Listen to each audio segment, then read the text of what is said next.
Welcome back to the Garden Hutch. Today we're going to do our very first vlog of 2022. Each week we're going to do a video to sort of describe what has happened on the homestead that week. It could include, but it's not limited to, plants that we've started growing, food that we've harvested. We can discuss the chickens as we get more and we add to our flock. It could be about our animals, projects that we discussed in other videos that we've completed, failures, things that haven't worked, or we could even just discuss some things that don't deserve their own singular videos. So having said all that, if you have not yet, please make sure to like and subscribe. It'll really help us out this year with our goals, and let's get going.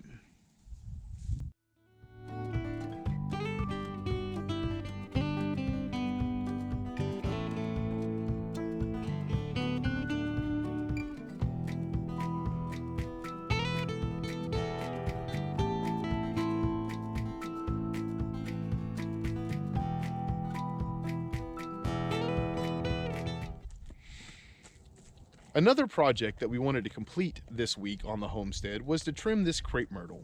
Last year, we had a cold spell of about 10 days where it was below freezing. That's very rare for Zone 7B here in Arkansas. And because of that, this crepe myrtle here, many of the branches died off. So what we're going to do, we're going to give it a little TLC. We're going to trim all the branches back to about here, just below head high, just about shoulder high, I guess. We're going to take out all of these small limbs so that the tree doesn't have to feed them, so that hopefully going into next year, the tree will be able to put all of its energy into the branches that are alive and give us a much better bloom come the summertime.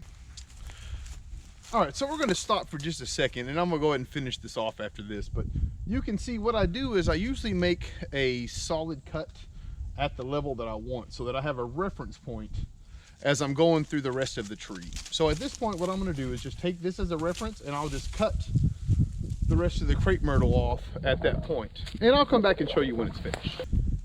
As you can see, once we're done, everything is sort of level at the top. We've taken off all of the ancillary small limbs, that sort of stuff, all the way down. And this is going to make this crepe myrtle, whenever the springtime comes and it starts to grow, they're going to grow the stems off of these nubs. They're going to have several off of each one. And then it's going to bloom, but it's going to be in a huge bouquet almost, if you will, now that these are done. Our taller ones, we have a few in the back, but the taller ones, they also bloom, and they bloom big, but it's individual branches and you can kind of see them. So when this one goes, it'll look like a big bouquet almost. But that's one chore down. The last thing that I would like to go over in the yard for this week is, this is the area we refer to as the big garden. It's only 3 years old. The soil quality is very poor. We're considering next fall covering all 6 rows in raised beds. This is where we grow our okra, our corn, and our purple whole peas, and we get a significant amount of those. The problem comes where the soil, it's not great, so when you go to clear it out, it's a pain in the rear end. Also, there's a lot of rocks, so if we try to grow turnips or anything else, they end up getting deformed or just not forming at all. And the third reason that we're considering growing or putting in the raised beds is I just can't help but feel like we would get more of everything if we had the controlled environment of the compost. We're able to hold the water in, because this soil down here just does not hold moisture. We have to water every other day, probably from early July all the way through August, just to sustain the corn. The other thing that I really wanted to show everyone as far as this big garden is, this bottom row is, we grow pollinator plants. This is all wildflowers indigenous to our area. It's designed to bring in beneficial insects. So what we do is we leave these, you can see all this dead plants here, we leave these here. And the reason is that bugs will lay, the beneficial insects, they will lay their eggs here. If you leave it here until the very early spring, right before it's time to sow the new spring flowers, instead of having to attract your your beneficial insects, they'll already be born right here in your own garden. And that, you know, you'll bring in more, but you'll already have your own supply. And that'll benefit you in the very early spring whenever these are hatching and the bad bugs that we don't want around are starting to come in.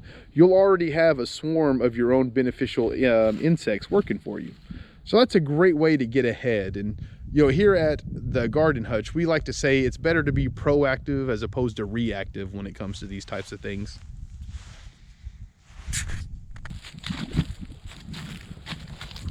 So that brings us to the end of our very first vlog for 2022. The last thing that I'd like to talk to you about is our New Year's resolution. It is January after all, and we did make a garden resolution. This year, our garden resolution is to stay on top of the weeds. And my plan for doing that is Monday through Friday, when I come through the garden, I would like to spend 20 minutes. Just designate a certain area every day, spend 20 minutes weeding it, because truthfully, I'll get discouraged. I hate weeding. It's my least favorite thing about gardening. I know a lot of you probably feel the same way.